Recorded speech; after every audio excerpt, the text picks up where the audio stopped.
आदित कोइनी देरिया,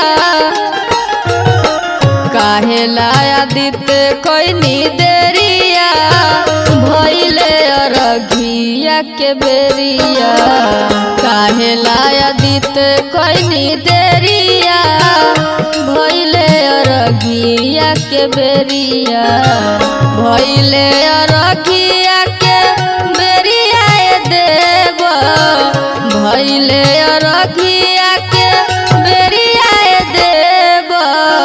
आज नाही उगनी भिनु सरिया, भइले अरघिया के बेरिया। आज नाही उगनी भिनु सरिया, भइले अरघिया के बेरिया।